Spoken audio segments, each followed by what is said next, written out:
जिस घड़ी का आप सभी को इंतजार था, फाइनली काशी हिंदू विश्वविद्यालय ने अपनी पीजी कोर्सेज के लिए राउंड 1 का जो है कट ऑफ ऑफिशियली रिलीज कर दिया है। बाकी किन बच्चों को एडमिशन मिला है उनके लिए फी पेमेंट का लिंक जो है आपके पोर्टल पर गई होगी और आपको वो एक्सेप्ट करना होगा और फी पेमेंट करनी होगी। उसके बाद आपकी जो है सीट सुनिश्चित हो जाएगा। लेकिन आगे ओवरऑल क्या प्रक्रिया होगी, उसके बाद आपको क्या करना होगा और अगर आपको सीट अलॉट नहीं हुई है तो फिर आपको क्या करना चाहिए, इन सारे सवालों का जवाब आज के इस वीडियो में आपको मिलने वाला है। विगत 9 सालों में मैंने हजारों बच्चों को यूनिवर्सिटी एंट्रेंस एग्जामिनेशन में गाइड करके देश के टॉप रेप्यूटेड यूनिवर्सिटी जैसे बीएचयू, डीयू, एयू जैसे प्रतिष्ठित संस्थान में हमारे स्टूडेंट्स अध्ययन रहते हैं। अगर आप भी चाहते हैं काशी हिंदू विश्वविद्यालय का पार्ट बनना और उसकी राउंड 1 के बाद की अपकमिंग अपडेट्स को टाइमली प्राप्त करना, तो इस चैनल को जरूर से फॉलो कर लीजिएगा। आपको एग्जाम के प्रिपरेशन, एडमिशन और काउंसलिंग से रिलेटेड संपूर्ण अपडेट्स आपको इस चैनल पे प्रोवाइड किया जाता है। तो चलिए शुरुआत करते हैं इस वीडियो को। सबसे पहले अगर देखोगे तो काशी हिंदू विश्वविद्यालय की तरफ से एक नोटिस जो है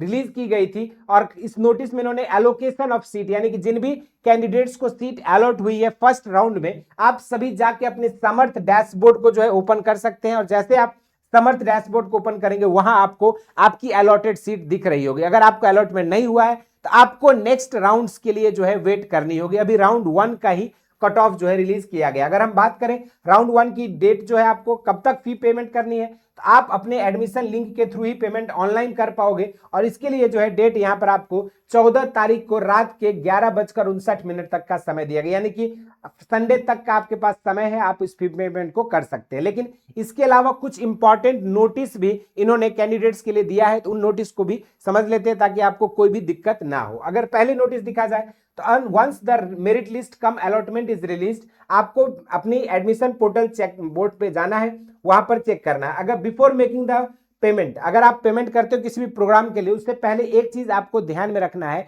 कि जैसे मान के चलो अगर आप एमएससी एग्रीकल्चर के लिए जा रहे हो तो आपकी जो एलिजिबिलिटी क्राइटेरिया है बेसिक, कि आपकी क्रेडिट बेस्ड सेमेस्टर एग्जाम्स होने चाहिए, उसके बाद साथ में आपका जो है यहाँ पर जो आपके अलग अलग 4 साल का यूजी कोर्स होना चाहिए। बीएससी एग्रीकल्चर वाले ही आपके एग्रोनॉमी में एलिजिबल होंगे, बाकी हॉर्टिकल्चर वाले अदर कोर्स में एलिजिबल होंगे। जो बेसिक एलिजिबिलिटी क्राइटेरिया उसको आपको फुलफिल करना होगा। अगर आप उसको फुलफिल नहीं करते हो और फिर भी फी पेमेंट कर देते हो तो हो सकता है आपकी एडमिशन जो है डॉक्यूमेंट वेरिफिकेशन के टाइम पे ऑफलाइन कैंसिल हो जाए। तो इस चीज को ध्यान में रखना, एलिजिबिलिटी क्राइटेरिया को फुलफिल करना तभी फी पेमेंट करना। उसके बाद अगर आपको एक से अधिक प्रोग्राम अलॉट किए गए हैं तो जो आपकी मोस्ट प्रिफर्ड चॉइस है उसको आप एक्सेप्ट करोगे तो बाकी के चीजें जो है आपके पोर्टल से अपने आप डिजेबल हो जाएंगे। तीसरा जो है आपका candidates must complete all the required admission formalities आपको करनी होगी। You have to pay the admission fee to secure the admission. अगर कैंडिडेट्स एडमिशन फी पे करता है within the specified time frame, it will be if candidates fails to pay, अगर आप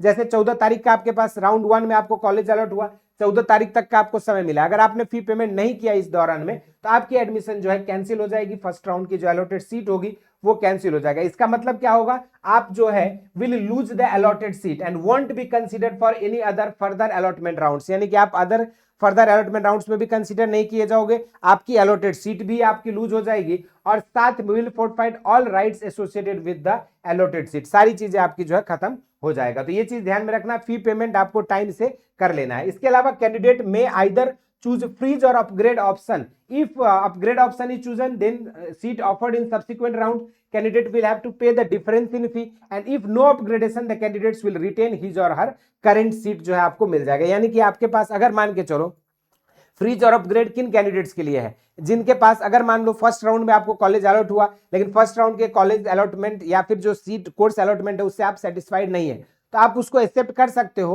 और further rounds के लिए upgrade के लिए जा सकते हो सकता है सेकंड थर्ड राउंड में आपके मनचाहा कोर्स आपको अलॉट हो जाए और मनचाहा कोर्स में अगर फी ज्यादा लगेगी तो आपको एडिशनल फी पे करनी होगी, अगर कम लगेगी तो डिफरेंसेस आपके रिफंड हो जाएंगे। तो इस तरीके से जो आपका एंटायर प्रोसेस रहेगा। और एक चीज और यहाँ पे इन्होंने मेंशन करी है, to avoid any last minute stress, make sure कि आप एडमिशन फी को वेल बिफोर द डेडलाइन आप पे करें। और ज्यादातर जब भी आप फी पेमेंट कर रहे हो तो आप लैपटॉप और कंप्यूटर का ही जो है प्रयोग करें, मोबाइल फोन से जो है करने की कोशिश ना करें, नहीं तो कई बार क्या होता है पेमेंट्स वगैरह फंस जाती है और बहुत सारी ट्रबल कैंडिडेट्स को फेस करना पड़ता है। तो ये जो है आप सभी के लिए BHU एडमिशन से रिलेटेड कुछ इंपॉर्टेंट गाइडलाइंस थे जो कि अभी जो है आपकी काशी हिंदू विश्वविद्यालय ने रिलीज करी है। बाकी किन बच्चों को फर्स्ट राउंड में कॉलेज अलॉट हुआ है, कौन सी कोर्स अलॉट हुआ है, जरूर से कमेंट बॉक्स में बताना और नीचे अटैच गूगल फॉर्म को भर देना ताकि आपकी मेहनत और आपके सक्सेस को हम भी हमारे टीम के साथ जो है सेलिब्रेट कर सके। बाकी आज के इस वीडियो में इतना ही। इसी तरह के और भी इंटरेस्टिंग एंड अमेजिंग वीडियोस के साथ मुलाकात होती रहेगी।